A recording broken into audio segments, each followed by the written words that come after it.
There's a word today, and it mirrors what was read in our text, Ecclesiastes, but I want to focus on verse 8 of that 7th chapter of Ecclesiastes. It says, "Better is the end of a thing than its beginning."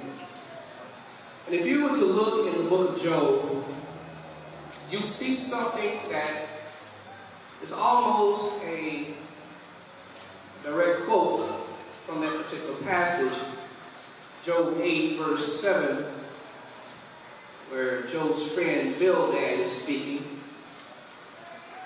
Now that you can rest in your seats, it says, "Though your beginning was small, your latter days will be very great." And I want to teach today from the topic, "Your latter shall be greater than your past." I believe somebody just needs to know that today, that your latter shall be greater than your past. The second passage that we're reading here was the reasoning of Job's friend Bildad. He wanted to prove that Job couldn't possibly be an upright man. Isn't that like some of your friends, they think that because you're going through some things, it's possibly and probably because you're not necessarily living like you're supposed to be living. Because Bildad, according to him, if Job were, his prosperity would keep increasing. Sound like any other gospel you heard, maybe on television? Bildad thought that if Job fell into any trouble, God would move on his behalf and make him prosperous.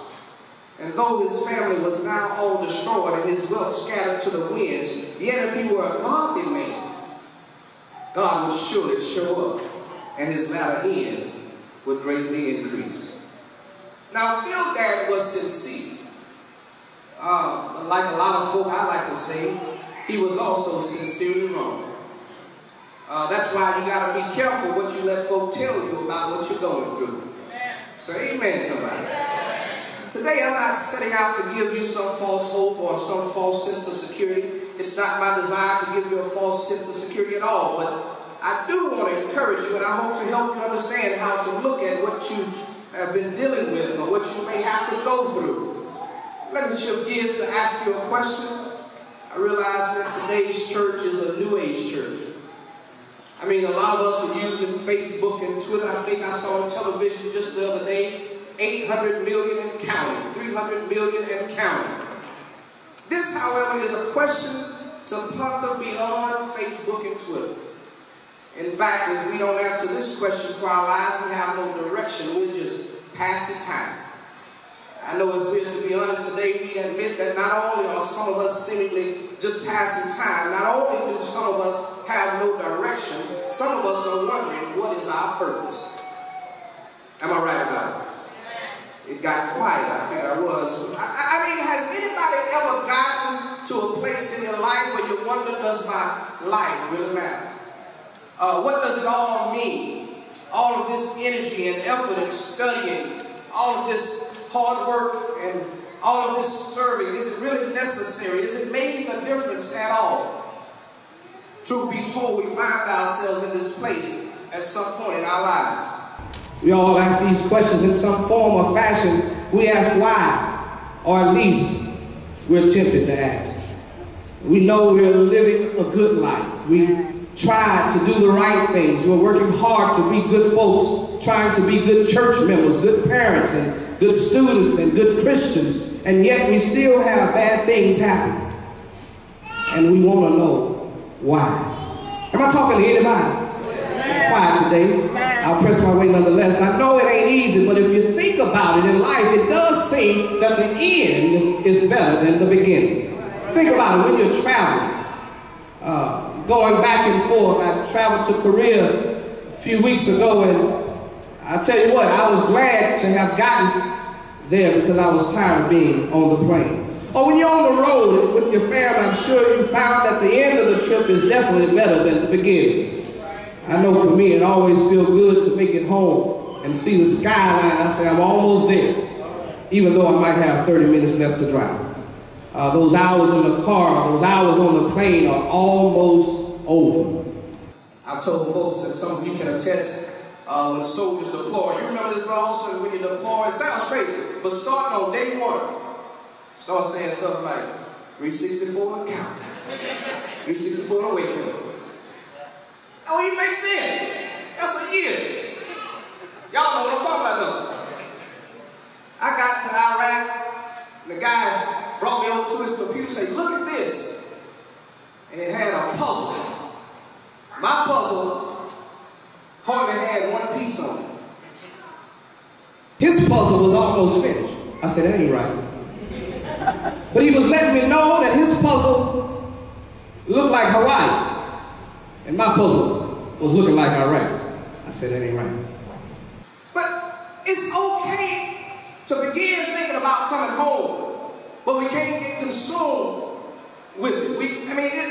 If we start looking at countdowns on the computers and marking days off, that's good, but it can also challenge you because it encourages us. At the same time, it challenges us, it encourages us to have something to look forward to, even if it's far off. So it is that I want to encourage your hearts on this Lord's Day as I preach and try to explain how your latter shall be greater than your past.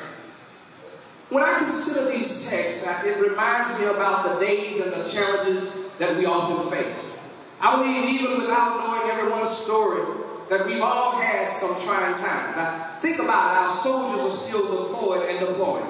Promotion rates are down. Careers are ending and job markets are still in a slump. I'm sure some of us, if not all of us, have had or are having some times that we feel pressure. Am I right?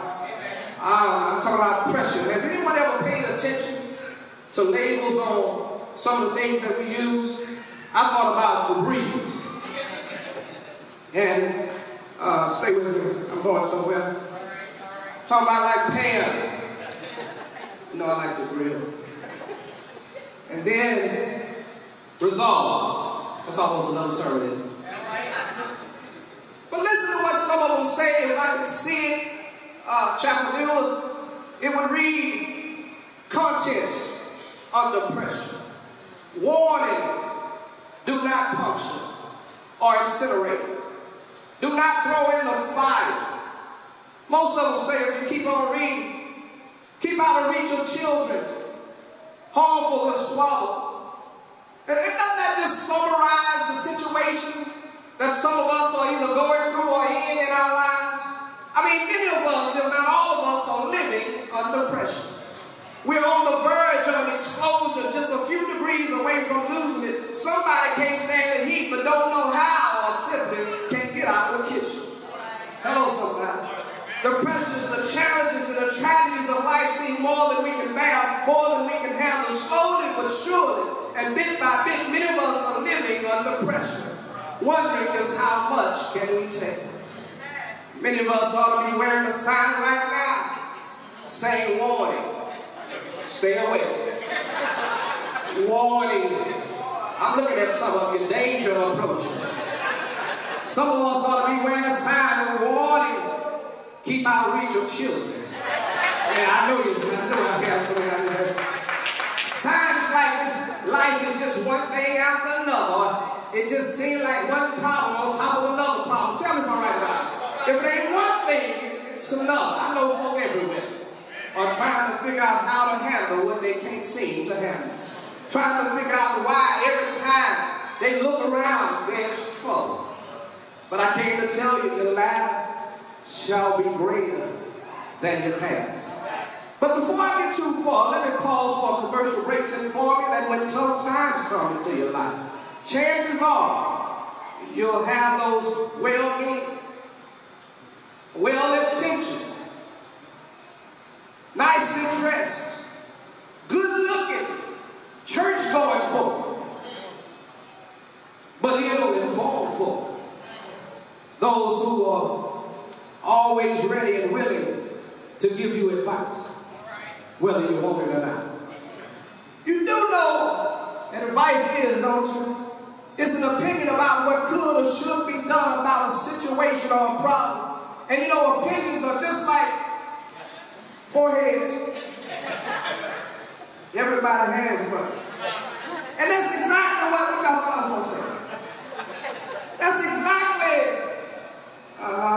what some folk feel is their mission in life, to give you their opinion about what's going on in your life, whether you ask or not. And that's what happened to Job when his friends showed up. Anybody have friends like Job? Yeah. Now you may be wondering, what does this have to do with anything? Well, if you were to realize the truth of the latter being greater than the past, or the end being greater than the beginning, there are a few things we must do. First, we have to let go of our mistakes. I think I want to hang my hat on this. Better still, we have to let go of our past. We can't hold on to what's already happened. We move forward, but we can't change what's already done. And you can't listen to folks who are stuck in the past. Don't worry about what folks say you should have done or what you could have done. See, that's the case with Job's friend Bildad. He was a traditionalist. He said something mean and cold-blooded about Job's kids. You don't talk about Job's kids. He said your children obviously sinned against God, so their punishment was well deserved. Can you imagine? I don't know about you, I might have had to pray for Bildad. You got company, I got to behave. How to lay hands on him is what I'm trying to tell you. It was like a lot of religious folks just shouting. He said, if you pray, everything will be okay. If you pray to God and seek the favor of God, God will raise you up and restore your happy home. What are you telling me? I just lost my children. Now, I'm not trying to minimize the power of prayer.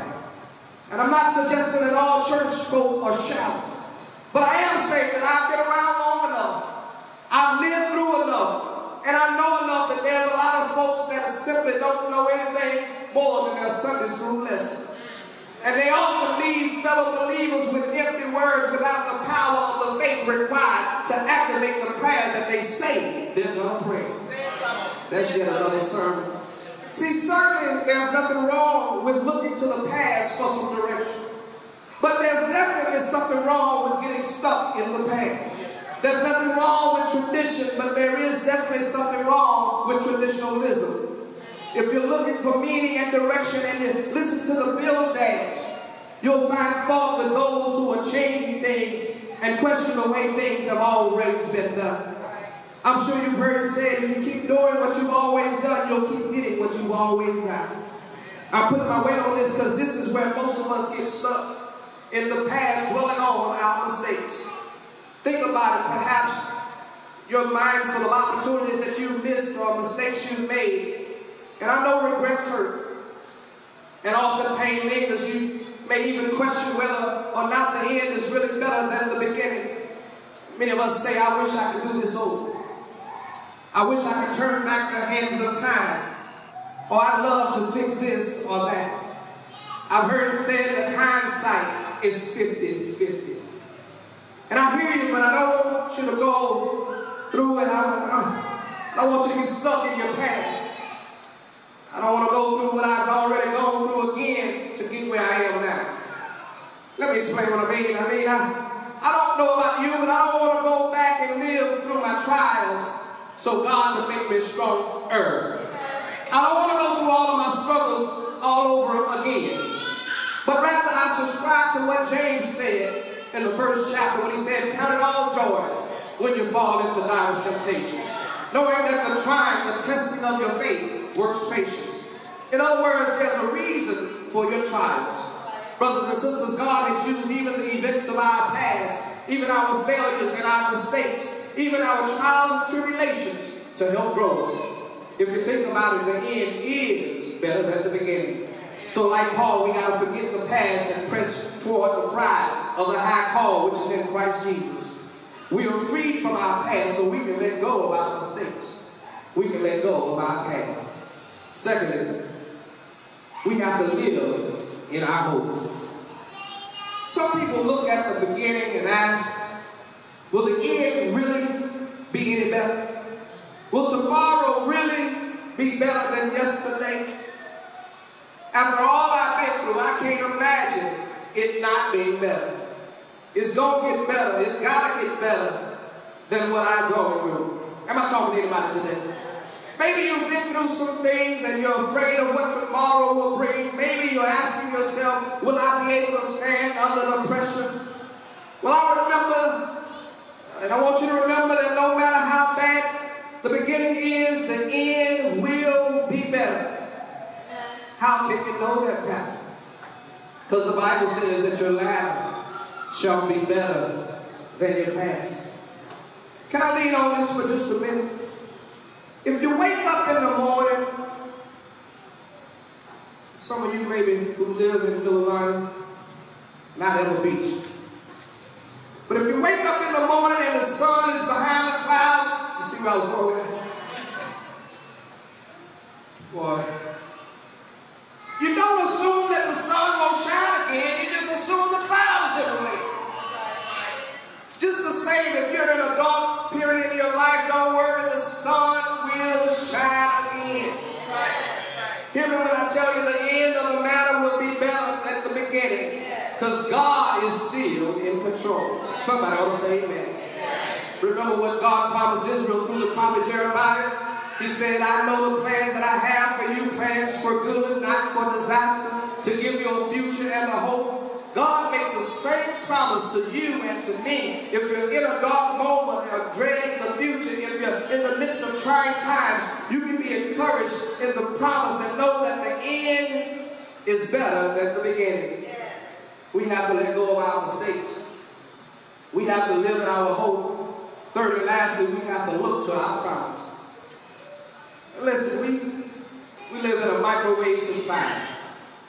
Everything tells us that we should get it now. We have to do it now. We want it now. Everybody seeks instant satisfaction and instant gratification. But God says that we should wait for His time. My mama would have said, you can't hurry, God. You just gotta wait.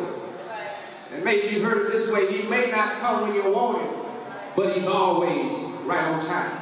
And then, of course, Isaiah, one of my favorite passages, says, they that wait upon the Lord shall renew their strength. They shall mount up on wings as eagles. They shall run and not be weary. They shall walk and not faint. It's in the waiting that we learn to rely on and to trust God. The world lives and with the present in mind, but we got to live with the future in mind. We got to live for and look to the promises of God. Whatever happens, if we remain faithful to God, then the end will be better than the beginning. Can I get some help in here? If you're struggling to hang on to your faith, be encouraged. Because the end will be better and is worth waiting for. Let me press my pain as I go to my seat. Paul said the suffering of this present time ought not to be worthy to be compared with the glory which will be revealed in us. He said in due season we shall reap if we faint not. You might not know it, and it might not seem like it, but it's due season. So you see, there's some things in store for you right now. There's some blessings in store for you right now. I know it's hard, and it's hard to believe. Some of you don't get it right now, but I just want to tell you, like I said last week, you got to have a mental picture of your preferred future. You got to see it right now. You got to see the change that you want right now. You got to look beyond your current situation. You got to look past what's happening right now. You got to see the unseeable, and you got to believe the unbelievable, and you got to see what others can't see. You got to walk by faith and not by sight. Remember, faith is the substance of things hoped for, and it's the evidence of things not seen. We got to see our promise, and sometimes you got to close your eyes so you can see. Y'all still ain't saying nothing. You got to expect God to do what God said and God will do. And if you're under pressure, be assured that the end is better than the beginning. Endure the tough times and hang on your faith, or anybody gonna help you today? The devil wants to turn your good days into weary days. He wants to turn your smiles into frowns. He wants to turn your laughter into tears, but God's still in control. Brothers and sisters, God still has power over Satan. God has set boundaries that Satan cannot pass. God has built hedges that the devil cannot cross. God has set limits on what Satan can and cannot do. I wish I had 2 or 3 witnesses in it. Not only that, but God knows what's in you. And God knows how you respond. And God knows your breaking point. And He knows that you're under pressure. God knows what you're going through, and He knows you better than you know yourself, and God knows how much you can bear. And in the midst of it all, I just came to tell you that tragedies will come, and calamities will come, and disasters will come, and setbacks will come, and pain will come, and hardship will come. Am I talking to anybody? Troubles will come, and trials will come, and tests will come. Anybody ever had any hard times? Well, sickness will come and Satan will come. But here's the good news. The Lord will come right alongside. And I hear Him saying, I'll never leave you nor forsake you. I hear Him saying that greatest He is in you than He is in the world. Yes, He reigns on the just and the unjust.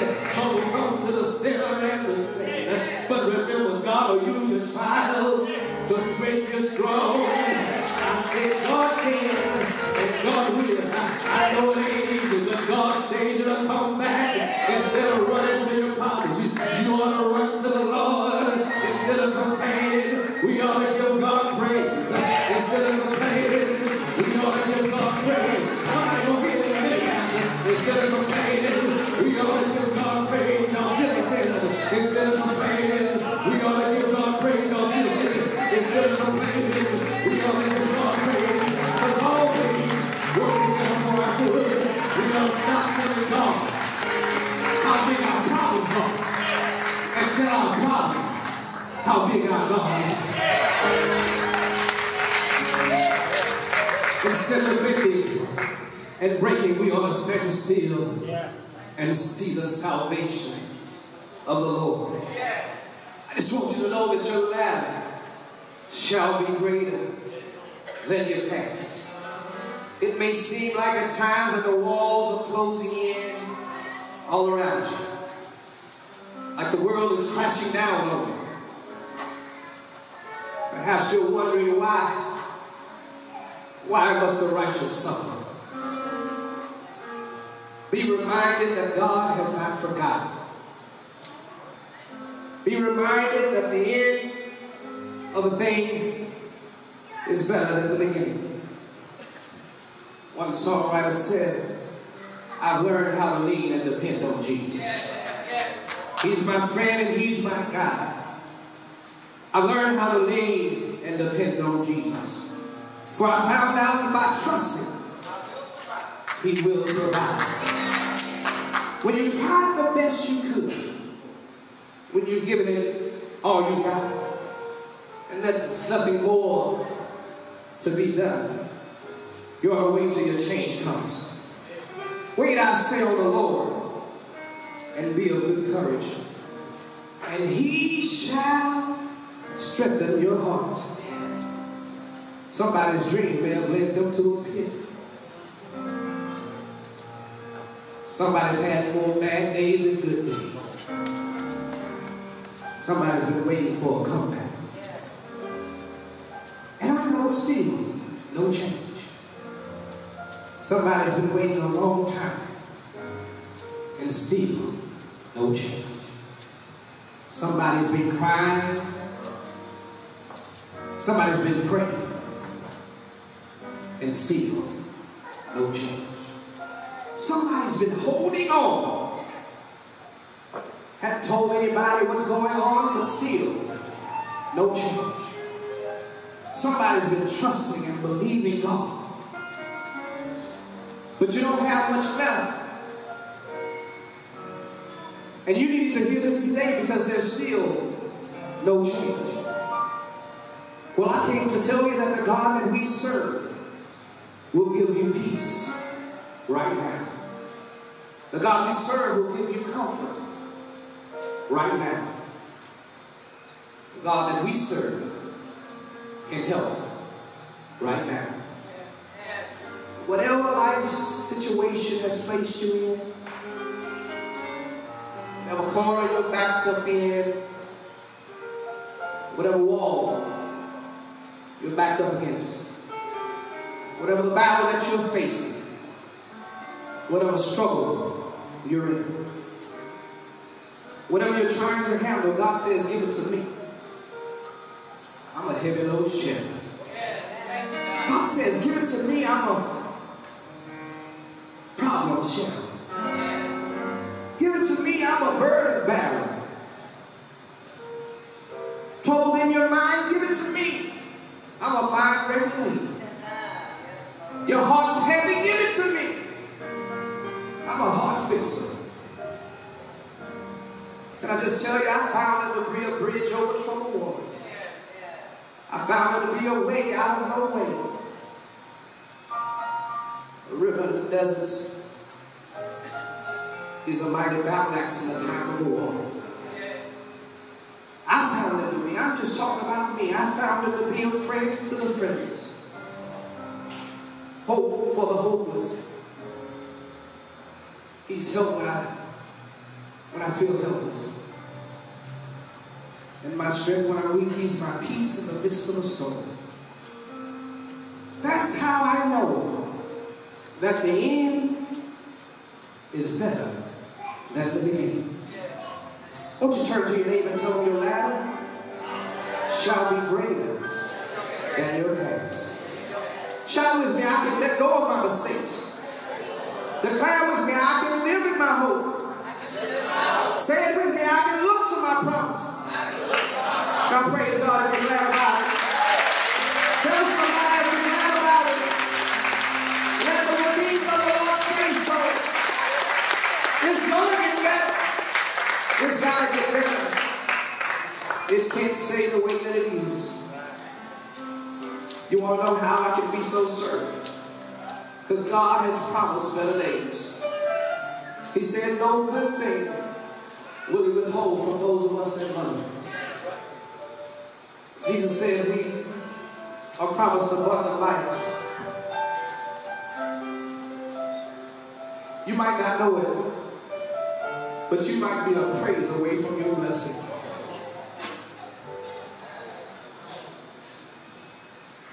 Somebody still didn't hear what I just said.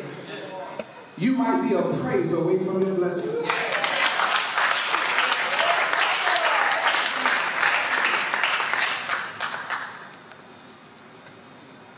When we're in the midst of a storm, it's hard to believe that the rain will go away. It's hard to believe that the sun will shine again. And perhaps it sounds a little churchy, but when you're having trouble at home, and you argued on Monday, you argued on Tuesday, went to bed mad, and woke up mad. It's hard to believe that just because it's Wednesday, things are going to get better. You go the whole weekend, don't even look at each other. And you suspect that if I go to church, that it'll turn things around. It may not happen instantly, but God wants you to know that the latter shall be greater than your past. The end of a thing is better than the beginning. It takes time to get to know somebody. And sometimes in the process, we get frustrated, we make mistakes, but that's why we gotta let mistakes. Young people, you go to school and someone may have treated you badly. You be the bigger person. And they see where you are today. But only God knows your future. God says, I know the plans that I have for you.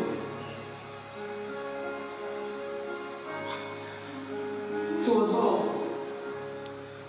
When people look at us and judge us based on what we're going through, they need to know I might be in the beginning.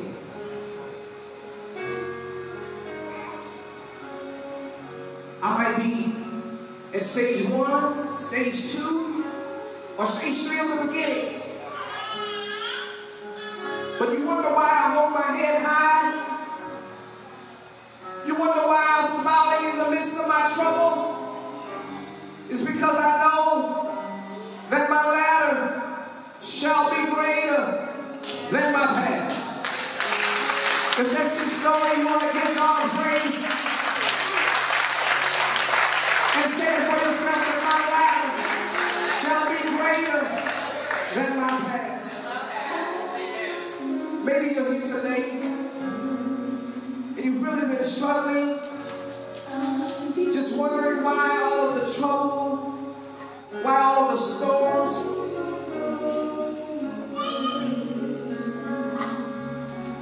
Maybe you need to renew your relationship with the Lord Jesus.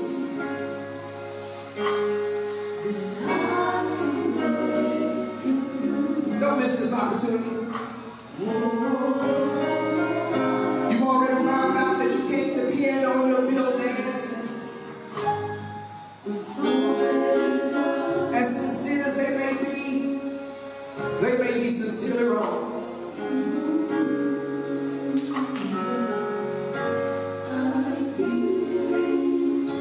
God is calling us to be better and not to be bitter.